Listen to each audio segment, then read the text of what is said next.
Hey y'all, hope you're doing good today. So I'm out running errands and I wanted to check in with you and say hello and just share some thoughts with you all, as well as some recommended reading for the summer season. And so when I was thinking about, all the books I've read and which ones to specifically share for and recommend for, summer reading, I think the general consensus is that it's, when you label a book as summer reading appropriate, it means it's kind of a light read, you know. And that can mean both in volume, maybe it's a short book, and also in subject. And so typically, people like myself, we prefer very deep topics where you get very contemplative. And so I have never been drawn to fiction, but I have a couple of things to recommend for you all. And I'll go ahead and say this too. I don't know, what your preference is, but I like to try a variety of different things, even if the movie or the book or whatever it is something that is outside of my normal preference. I just like to kind of get insight into other people's minds and how they live, and just sort of expand my mind in that way, and I just really enjoy that. So you'll see I've picked out 5 books from my past that are very, very different, and you'll see that. But and I have other books that I was recalling, sitting here remembering, that I can recommend for winter reading, because it's something that those are the ones where you just want to really curl up and dive in deep for hours. And so I'm gonna save those for later. But I just don't feel called anymore on my channel to focus quite so much on being in a dark place. I think that it's just part of my journey, and I've come to a place now where I just have a desire in my heart for the same kind of spirit as what I'm talking about with these books. I just don't want to carry that darkness with me, anymore. And I think that we have to, for a certain time, just to allow ourselves to heal. And that's such a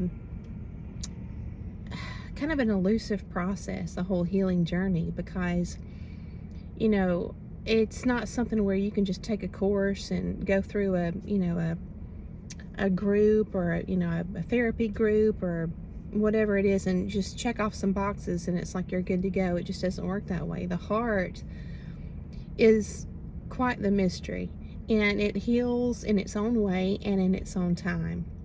And I think that all of us at some point are going to go through hard things, and they do change us. They do. I know that I'm different to a degree. I'm different in some ways, and then in other ways I'm still me, but all these things really do expand us. I can say that for sure, because we learn a lot. We gain new perspectives and things like that, whether we want to or not. But on the healing journey, I think it's necessary to sit with the hard things for a while, and feel the hard feelings, and cry, and get angry in a healthy way, and do all those kind of things, and just dwell on stuff. I think the reason that we dwell on things sometimes, hard, negative things, is because we're hoping for something. If you think of the mind like a computer, it's like we're hoping for some new revelation to tabulate and just pop up. And that's, I think, if I'm analyzing why I have sat and dwelled on hard things in the past, that's what I would say. I think that without really consciously realizing it, that's what I was hoping for. Just a new revelation that would sort of be like a key to just catapult, or accelerate, amplify, speed up the healing process. And sometimes I would have things like that, and I would it's kind of like that drawing I've shared with y'all before. The path that we plan to take is like this. But the path that we go on in our life, our journey, is like this, or it may start like this and then suddenly go like this and then just do all kind of loops and everything else, right? And so we have those valleys and we have more hills and more valleys, and so I think we can reach a place of equilibrium where maybe we were just thrust into a dark place, and it's kind of like, if you look at it as a spectrum, you may have been very content for a season or a large part, if not all of your life. Everything's fine, and then something happens and it's completely outside of your paradigm capability. It just almost breaks your mind. And for some people, I think it does. And so I consider myself very lucky that it did not do that for me. These things I went through that were shocking. But I think that we just are catapulted all the way across to the other end of the spectrum, and we want to come back. We know we can never totally come all the way back to the other side, because now we know these things, and our perspective will never be the way it used to be because of that. You can't unknow what you've learned. It's just, and so we're struggling to come back here, but we're actually over here, and we know we can't really ever come back here, but we still want to come back here. So we're dealing with this cognitive dissonance, I think is the term they use, and I think I'm using that appropriately here, but we're dealing with this inner struggle. We want what's not really possible. And so let me turn some air on here. I got the sun coming in. I hope you can still hear me. And I think that maybe that if you're able to push beyond this inner struggle, maybe you can reach a place of balance quicker than some of the rest of us. But and we're going to continue to have good days and bad days. We know that's common sense.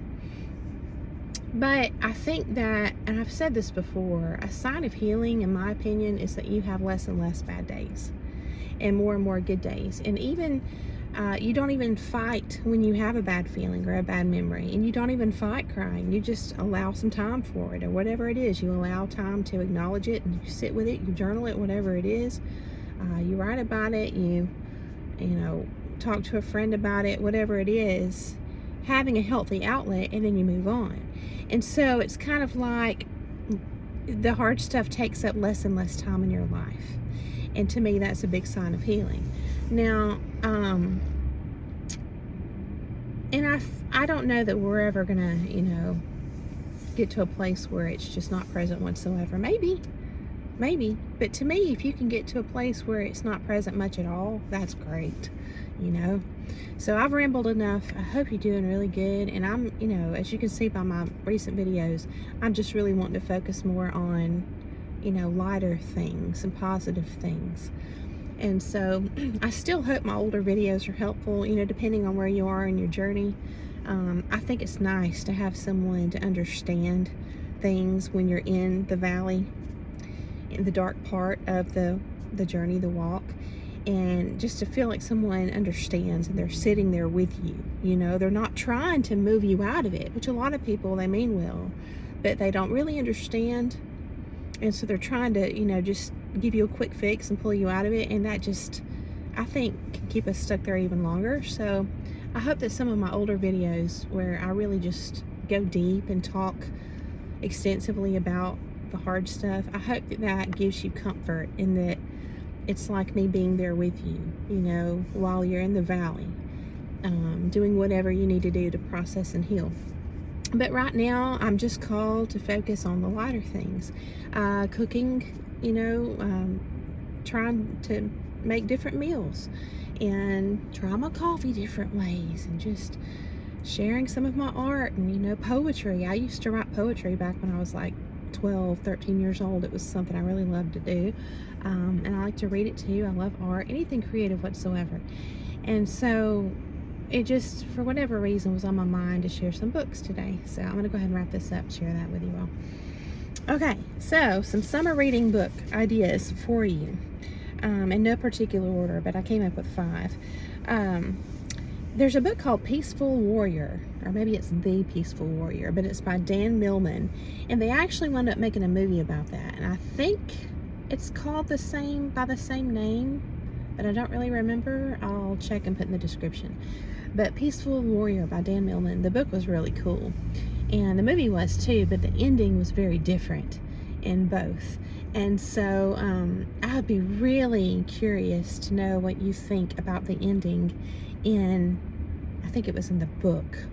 There's kind of an explosion of light, and I won't give more details. I think I actually already have in a past video about what that means, but it was really unexpected and interesting and makes you think, like in spiritual terms and esoteric type ways, like the mysteries of reality. It was a cool book. It really is a book that makes you think, and it's kind of philosophical and things like that. So take a look at it if you have interest.